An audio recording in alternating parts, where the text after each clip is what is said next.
Bom dia, Teresa. Esta entrevista se titula Advocacia para fazer a diferença. É por isso que estamos hoje aqui com você. E a primeira pergunta é que nos gostaria muito que fale-nos sobre você. Como você se definiria na esfera pública? O que você faz? Qual é a sua experiência no município? Eu sou uma gestora pública. Eu fui prefeita por 5 mandatos e fui deputada federal por 2 vezes também. E eu me defino como uma pessoa que acredita em políticas públicas. Eu sou muito compromissada, tanto com a saúde, como com a educação, como com as crianças. Desenvolvi vários projetos sociais que atingem desde a criança ainda na barriga da mãe, na gestação, até os idosos. Então, eu sempre trabalhei essa linha do tempo durante todos os meus mandatos. Nosso trabalho aqui foi reconhecido nacionalmente, o que está me dando a oportunidade hoje de estar dando essa entrevista, e também fora do Brasil. Eu hoje faço parte da rede de líderes para a primeira infância da América Latina e Caribe. Eu sou muito parceira e fiz um trabalho muito grande junto a Bernard Van Leer e a Maria Cecília Souto Vidigal, o Instituto Alana, o Instituto Alziras. Trabalhei junto à Lancet, onde discute as ações globais que vão sugerir a questão da saúde pós-Covid. E agora eu escrevi meu primeiro livro, que é um guia de política pública para criança de 0 a 6 anos, baseado no trabalho que a gente desenvolveu aqui em Boa Vista, que eu vou lançar daqui uns dias. Então, eu estou muito feliz com isso. Felicitações, né? Obrigada. Eu sou defensora da primeira infância, porque eu entendi que é através dela que a gente pode realmente mudar uma geração, e essa escolha foi baseada em estudos científicos, em muitas parcerias que têm um conhecimento profundo dessa situação, e foi esse trabalho que eu entendo que é o mais profundo para a gente poder seguir uma linha e ter resultado que não é a curto prazo, é a longo prazo, mas ele é definitivo. Então, eu sou uma pessoa que realmente acredito na política e acho que é através da política que você tem condições de mudar uma realidade para melhor. Eu me defino mais ou menos assim. En lo personal, ¿cuál fue el motivo para inclinarse y creer que la política que tiene que tomar está dirigida sobre todo a la primera infancia y no, por ejemplo, no sé, a los adultos o a la mujer? ¿Por qué la primera infancia para usted? Porque eu trabalhei em várias ocasiões com o foco mais voltado para o adolescente, tentando mudar uma realidade aonde eles já estavam envolvidos com as drogas, com as causas da lei, e eu vi a dificuldade que é você recuperar um adolescente, um jovem nessa situação. Não que não se trabalhe para isso, trabalha-se também para quem já está vivendo esses problemas.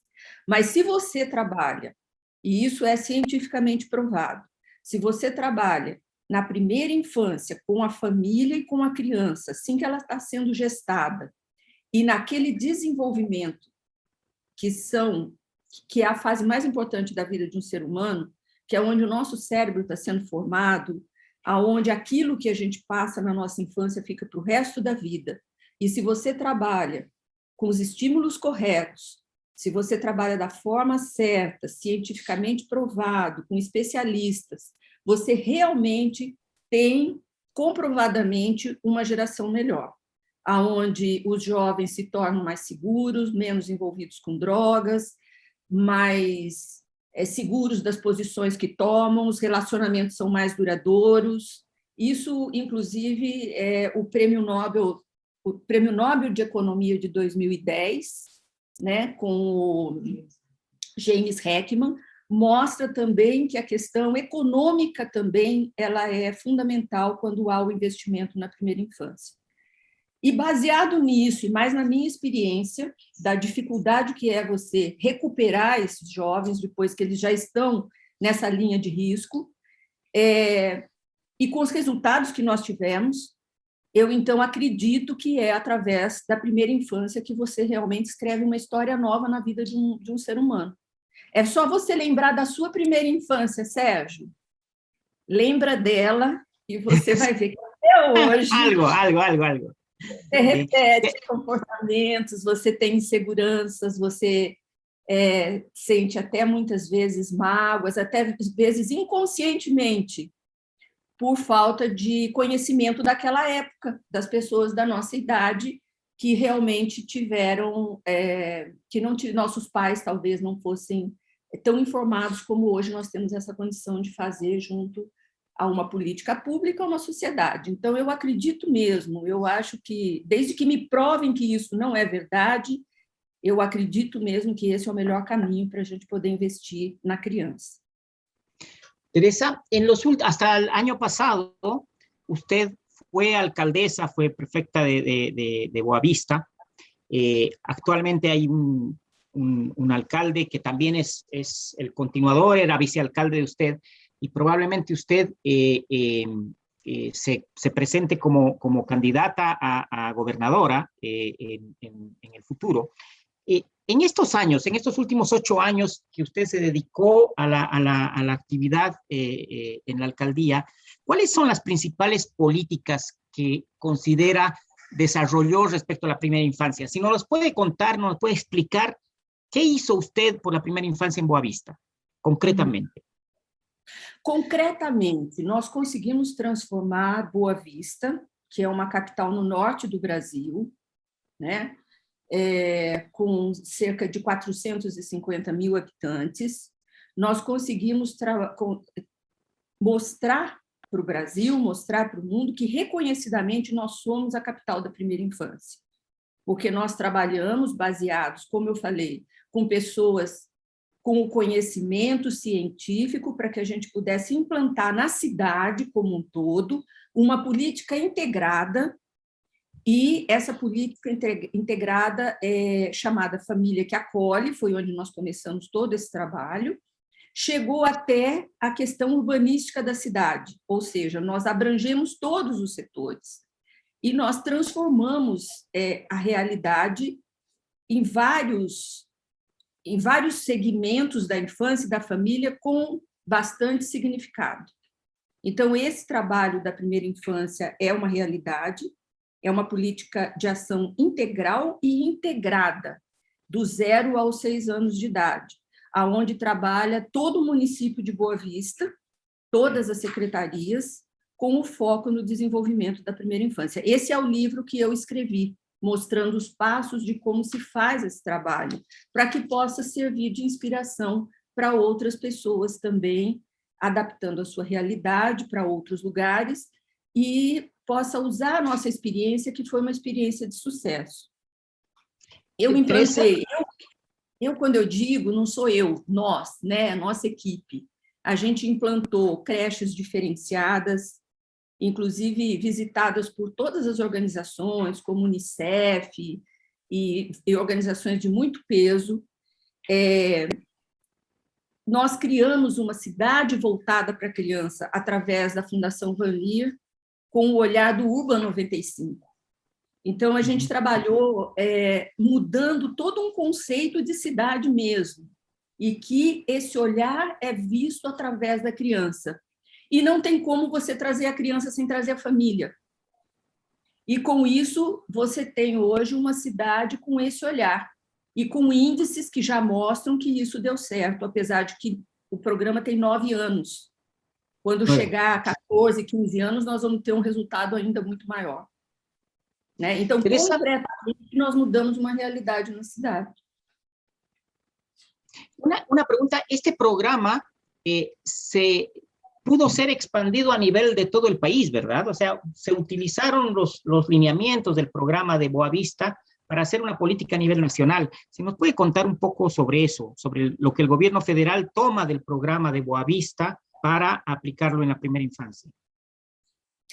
Sérgio, quando o presidente era o Michel Temer, nós tivemos a oportunidade de criar um currículo diferenciado para as escolas, e nesse currículo, com a Base Nacional Curricular, nós criamos o primeiro currículo onde se tratou da pré-infância, porque no Brasil, até então, não tinha esse trabalho. Além disso, nós fizemos também pesquisas, né, com a Universidade de São Paulo, nós fizemos com a Jamaica, nós fizemos junto ao Ministério na época da Ação Social. A gente fez um trabalho onde serviu de modelo e de referência para os outros municípios.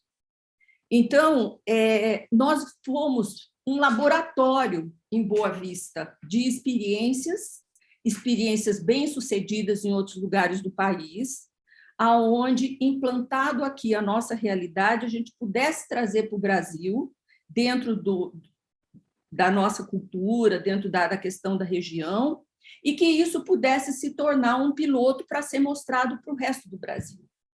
E isso foi realmente um avanço muito grande, principalmente na área da educação para as crianças. Nós temos hoje a 5ª melhor posição no ranking nacional entre as capitais de melhor educação no país, né? Nós temos hoje um número de filas para as creches que vai se zerar nos próximos 4 anos, ou seja, a gente não vai ter mais fila de espera nas creches, e isso é muito significativo no Brasil, porque é o nosso maior problema. A capacitação dos professores e todo o trabalho que foi feito envolvendo, como eu falei, uma política integrada, porque a criança não precisa só da educação, ela precisa da educação, ela precisa do social, ela precisa da segurança, ela precisa da saúde, ela precisa da tecnologia, né, que é a linguagem atual, e ela precisa também desse olhar aonde a cidade seja também apropriada por ela. Então, esse trabalho virou realmente uma referência em todo o país. E hoje o Arthur continua, né, como prefeito de Boa Vista, onde foi um dos pontos onde ele foi eleito o prefeito com maior votos dentro do Brasil, nas capitais, e ele continua com o mesmo olhar. Então, nós vamos ter uma cidade daqui a 8 anos que eu acredito que vai servir realmente como modelo, inclusive de medir índices e de ver que esse trabalho realmente é um trabalho que transforma a vida das pessoas para melhor. Espero que eu tenha respondido a sua pergunta. Sí, perfecto, muchas gracias. Ahora les quiero cambiar un poquito el tema para ir a otra cosa que también es importante y que quiero destacar de su gestión. Cuando usted era alcaldesa,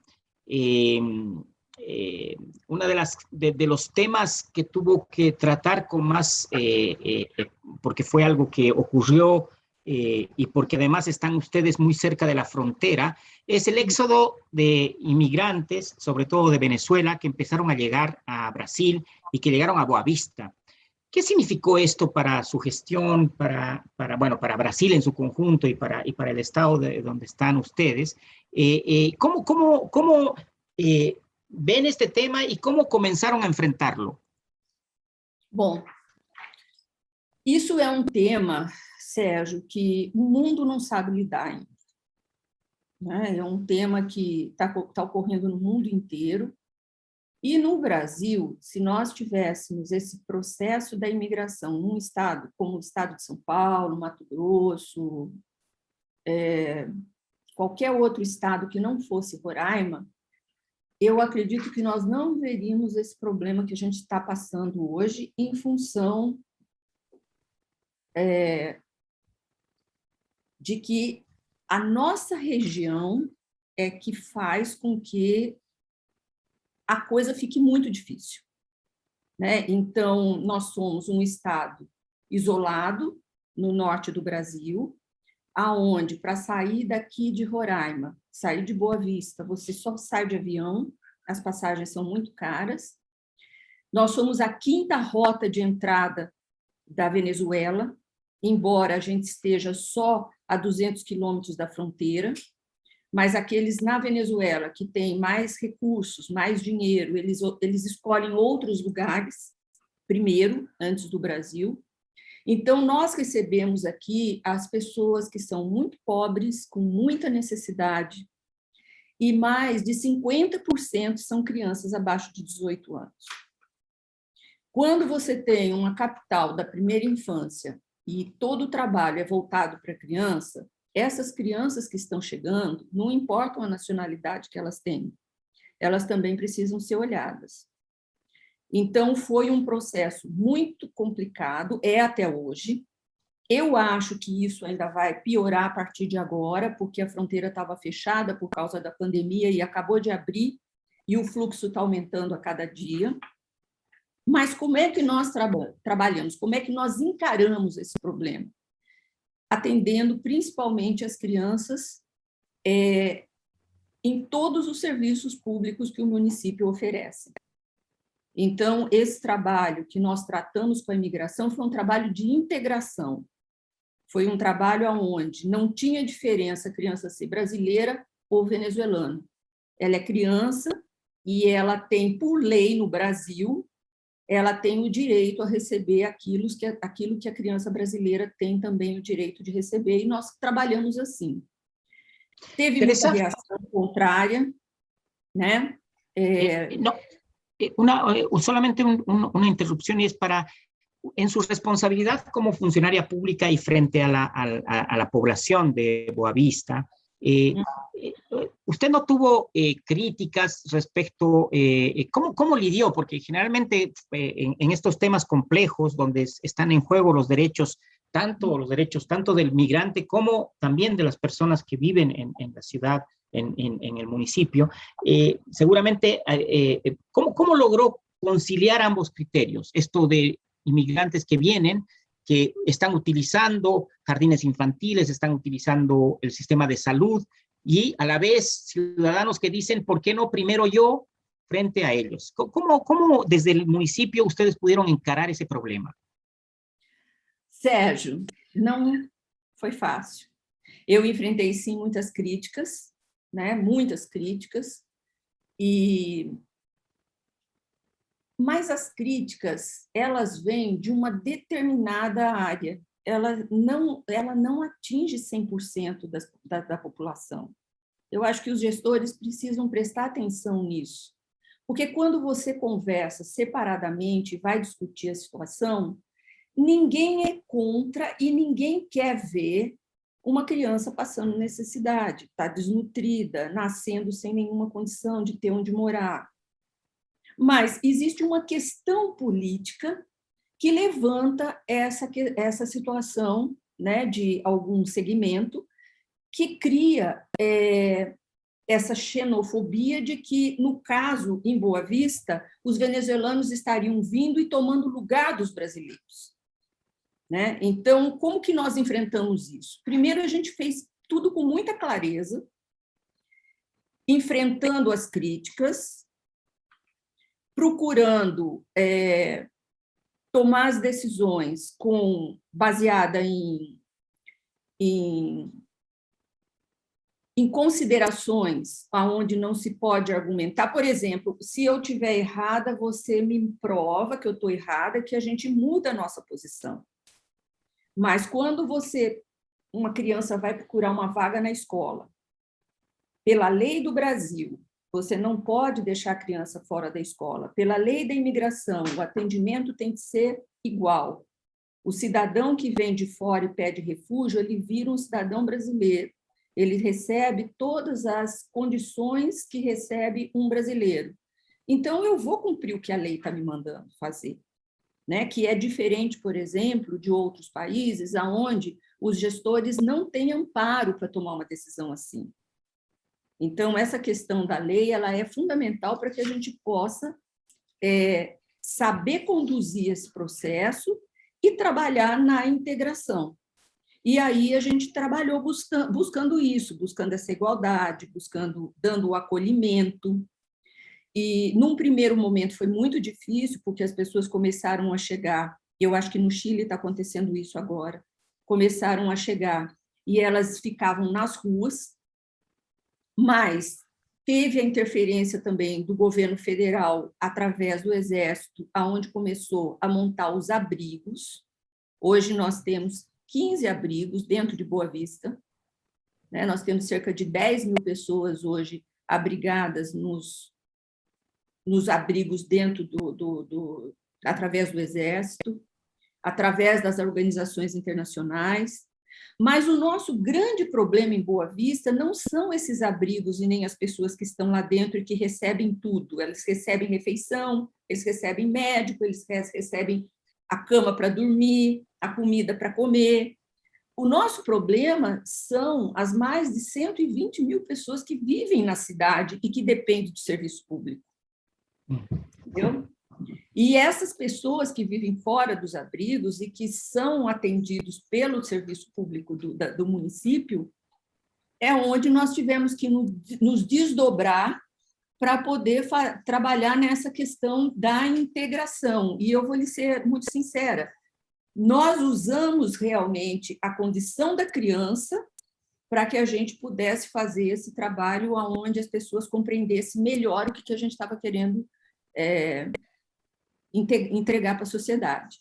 Então, a partir do instante em que você põe uma criança na escola, que você dá a vacina, que você cuida da saúde, que você cuida do recém-nascido, você está protegendo a sociedade e não criando divisões internas aonde vai haver mais pobreza, onde vai haver mais problemas, entendeu? E tudo isso é uma questão educativa. E aí aconteceu uma coisa importante, só para encerrar, que foi a capacitação que nós fizemos com todos os nossos servidores do município, para entender a necessidade desse trabalho. Então, por exemplo, os professores tiveram aula de espanhol, porque a nossa língua é diferente. A questão de pôr a criança dentro da sala de aula junto com outros brasileiros, onde ela pudesse mostrar a cultura que ela tem e ser aceita. Né? As provas de avaliação foram feitas em espanhol para que as crianças não perdessem os anos que conseguiram avançar na Venezuela e chegassem no Brasil. O fato da língua ia colocar eles lá para trás e a gente não permitiu isso. Nós tratamos, através das crianças, como a primeira infância, também a questão venezuelana com as famílias. E aí começou a haver uma integração melhor. E essa questão, por exemplo, dos abrigos, através do Exército, ajudou muito também, num primeiro momento. Né? Então, en Chile y en otros países como Colombia, uno de los problemas más serios que tienen con la inmigración es que comienzan a vivir en las plazas, a vivir en las playas, y la gente siente que el espacio público está siendo ocupado por otras personas. ¿Cómo lidiaron con ese tema? ¿Cómo enfrentaron ese problema? Nós enfrentamos esse problema junto com o Exército, por exemplo. Nós tivemos esse mesmo problema. Nós temos aqui em Boa Vista uma avenida chamada Avenida Venezuela, pela proximidade que nós temos com a Venezuela. E termina numa praça chamada Simão Bolívar. Aquilo virou uma referência no mundo das pessoas que aqui chegavam, porque elas ficavam espalhadas nessa avenida e nessa praça elas criaram o lugar para ficar enquanto começou todo o processo da chegada dos venezuelanos em Boa Vista. O que nós fizemos? Nós trabalhamos muito com o levantamento da situação das pessoas, sem falar muito sobre esse assunto. É uma decisão interna, é uma decisão política interna. Então, nós fizemos um levantamento dessas pessoas nas ruas para ver a condição delas, quantas crianças, quantas famílias, quantas mães que têm filhos, ou quantos homens sozinhos. Ou seja, nós fizemos um diagnóstico da situação. Com esse diagnóstico na mão, nós pudemos começar a direcionar as ações. Então, nós começamos a trabalhar, por exemplo, o tipo de doença que eles estavam trazendo, a questão da tuberculose, da sífilis, da AIDS, do sarampo, né? E, com isso, aplicar as vacinas necessárias. E, enquanto isso, houve a montagem do primeiro abrigo. E, nesse primeiro abrigo, junto com o Exército, nós fizemos as transferências por prioridade das pessoas. Então, primeiro entrou as mães, mulheres, as grávidas com filhos e crianças. E assim a gente foi trabalhando até chegar nos homens que estavam sozinhos e sem família, e mais jovens, mais velhos. Com esse trabalho, nós pudemos ter um diagnóstico mais claro do problema que a gente estava enfrentando. E aí nós tivemos essa, que eu acho a diferença dos outros países, nós tivemos essa posição na época do governo federal, junto ao Exército, que aliviou muito esses lugares que chamavam muito a atenção públicos, e as pessoas, então, passaram a ir para um lugar definido para elas, que são os abrigos. Com isso, Sérgio, o que aconteceu? Os venezuelanos continuaram chegando, mas começou a haver uma... Eu não poderia chamar... Eu vou usar uma palavra que eu não sei se define direito, mas começou a haver uma acomodação na cidade. Por quê?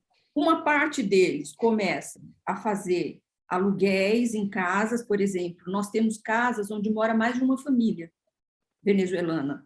Então, eles alugam uma casa, mas são 3, 4 famílias que vivem naquela casa. E aí, quem chega, normalmente, chega já com a referência de algum parente, ou de um amigo, ou de alguém que conhece na Venezuela.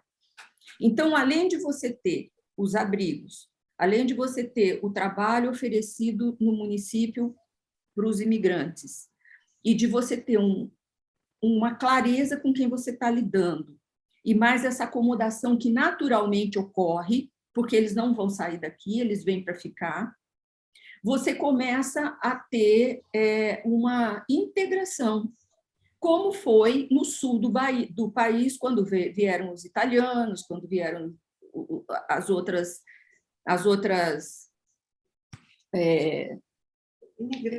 imigrantes para o Brasil. Porque aí o que aconteceu? Houve a pandemia. Com a pandemia, a fronteira fechou. Com essa fronteira fechada, houve realmente uma organização natural do processo. Aí vieram também, desde o início, as organizações responsáveis pelos imigrantes no mundo. O que eu discordo deles, tá? Em muitos aspectos. Eu acho que eles também estão aprendendo, mas eles falham muito com aqueles que ficam fora dos abrigos. E se tornou também um processo onde os fundos que eles recebem não atendem a todos. E também não ajudam os municípios. É um assunto que precisa ser rediscutido. Mas eles ajudam. Então, quando eles chegam, também começa a haver uma organização melhor pelo processo que você está vivendo. Agora, o grande segredo para mim são os líderes se posicionarem com clareza a respeito da situação. Ou seja, você conseguir fazer com que as pessoas compreendam que é um problema que não pertence a uma pessoa, que não é um problema que será resolvido a curto prazo e que a sociedade precisa enfrentar isso. Então, a questão da comunicação, da explicação do que está acontecendo, de colocar com clareza os problemas, isso ajuda muito quando é feito da forma correta, porque você diminui a xenofobia, entendeu? As pessoas que são xenofóbicas ao extremo, elas passam a se encolher, porque o problema é muito mais grave do que a reação de xenofobia delas.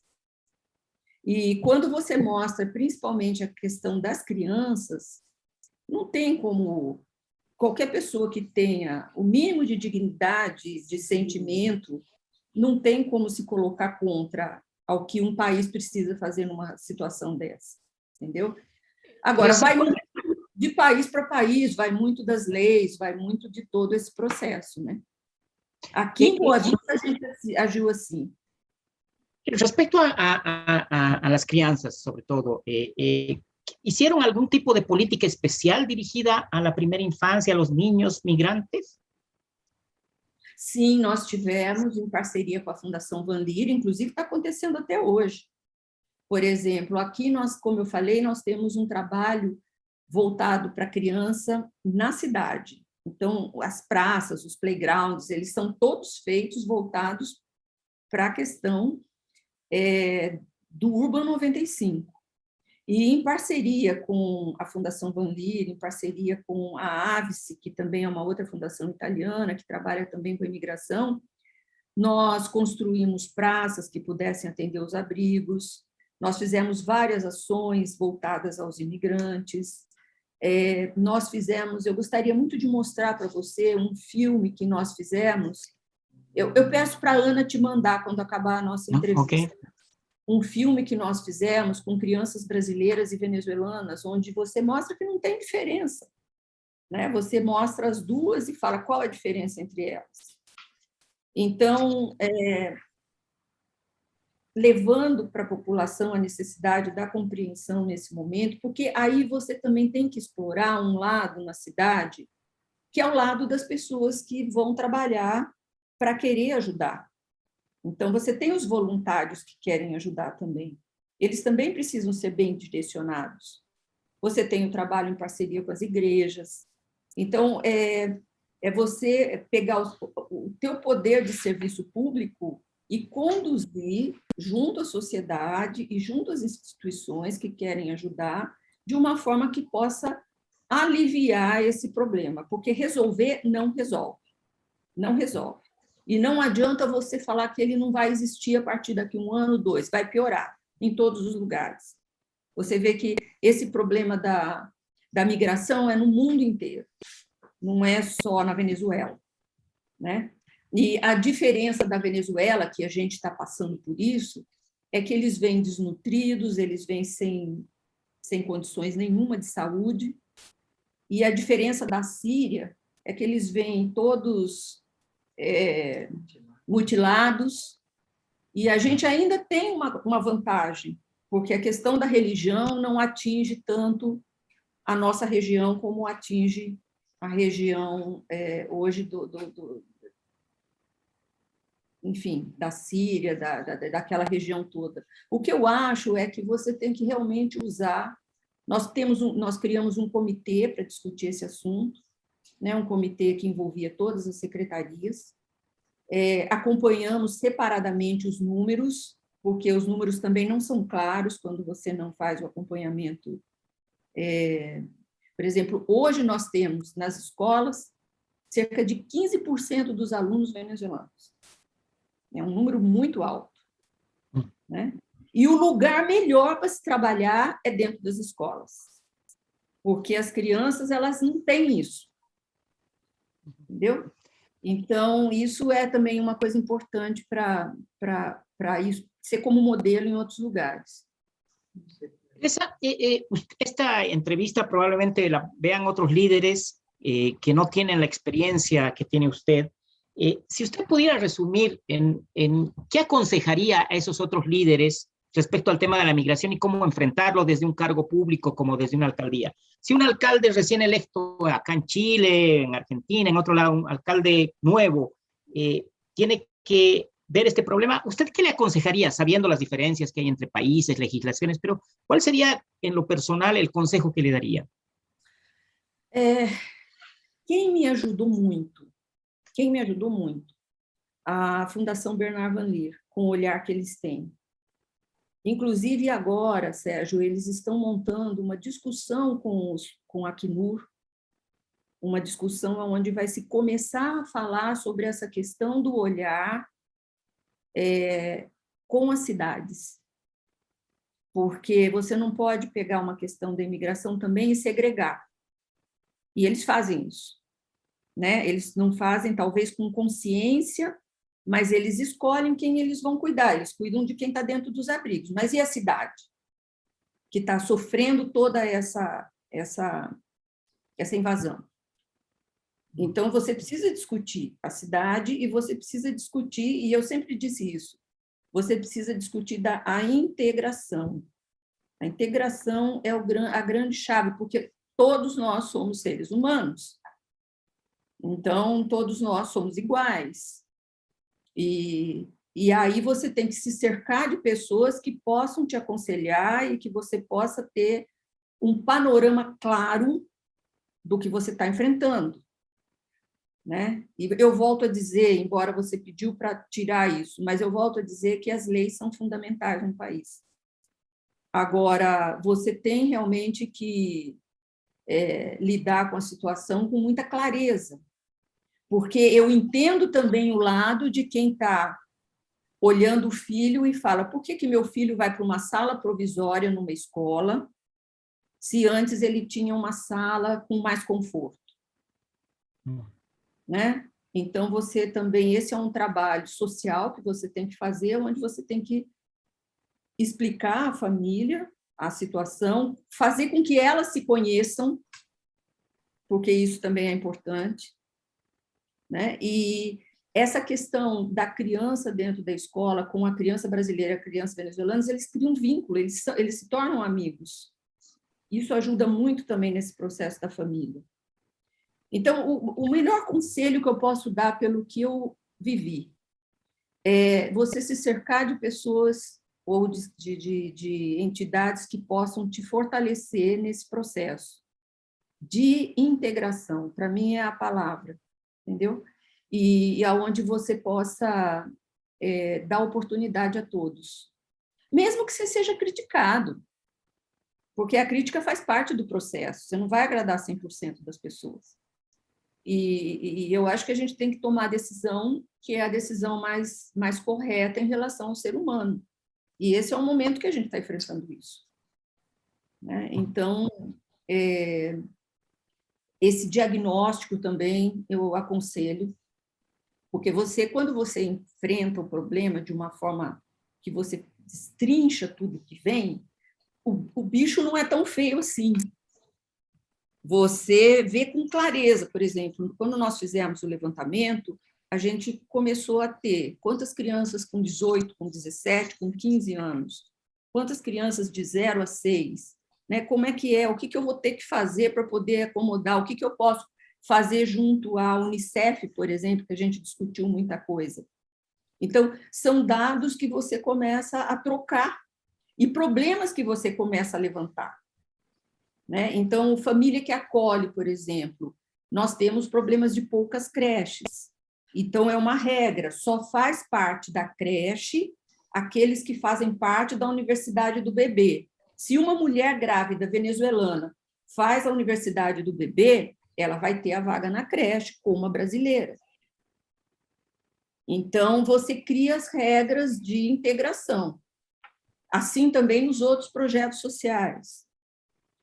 E muita informação. Eu acho que a questão da informação ela é fundamental para que as pessoas entendam o que está acontecendo também na vida delas.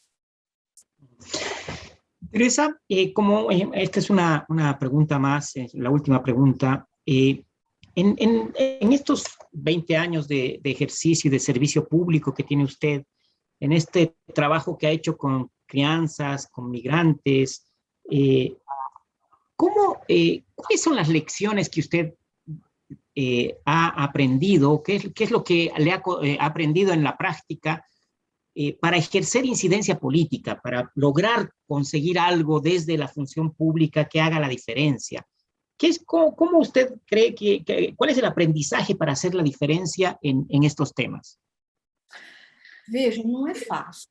Não é fácil. O que eu estou falando aqui não é uma coisa só de realização, não. Existe muita crítica, existe posições, dias difíceis, né? Posições que você precisa explicar realmente o porquê que você não está escolhendo um lado.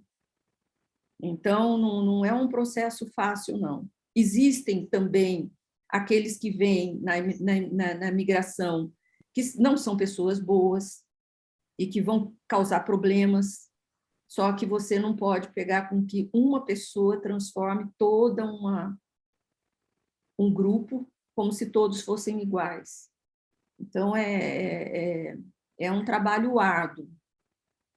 Mas o que eu acho que fez uma diferença grande? Nós conseguimos, dentro do município, com todos os nossos funcionários, nós temos cerca de 10 mil funcionários, fazer uma capacitação onde a gente pôde contar com eles nesse processo. Então, hospital tinha sinalização em espanhol, em português, os médicos, as enfermeiras, os professores, todos treinados para poder, capacitados mesmo, para poder enfrentar esse momento, né? Nas praças, por exemplo, a gente colocou pessoas para acompanhar e não ter nenhum tipo de separação. Foi um trabalho social muito intenso, que a gente desenvolveu em todas as áreas do município. E muita capacitação interna, porque é um trabalho que você precisa de ajuda para poder enfrentar. E a situação que essas pessoas chegam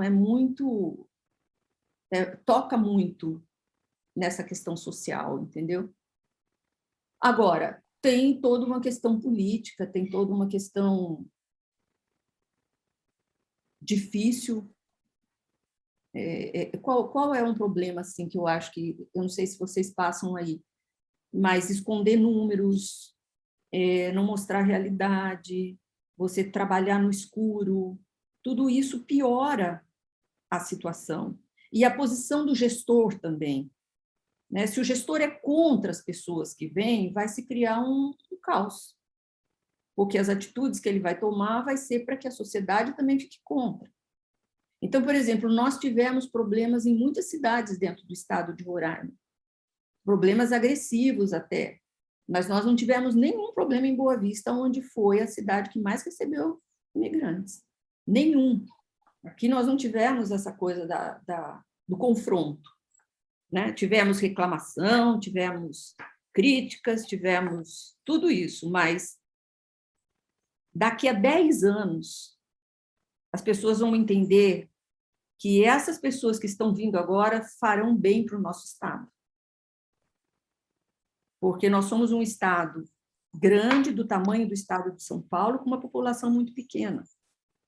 Então, essas pessoas vão povoar o nosso estado e vai haver uma integração natural. Mas, nesse momento de crise, eu acho que o bom senso prevalece, entendeu, Sérgio? E eu acho que o líder tem que conduzir. E enfrentar o que tiver que enfrentar. Porque eu briguei muito com o governo federal também. Não é fácil tudo isso que a gente fez, mas se você que tem os instrumentos, você não toma decisão para que a realidade mude, quem vai tomar? Né? É uma questão de responsabilidade mesmo. Então, foi isso que a gente procurou fazer. Eu não sei se eu estou respondendo direito o que você está perguntando, porque a gente envolveu muito essa questão humana no processo, entendeu? E é o que eu falei, a gente ainda tem uma vantagem desses países árabes, onde a gente não tem o problema da religião, onde é muito mais grave a situação da imigração. Mas existem gestores e gestores, países e países, leis e leis, né? Então, é um assunto difícil de você falar, porque é um processo muito complexo. E na verdade, quem está na zona de conforto não quer perder a sua zona de conforto, né? Então, você tem que trabalhar realmente a questão a questão da oportunidade que é necessário você dar para as pessoas que chegam nessa situação.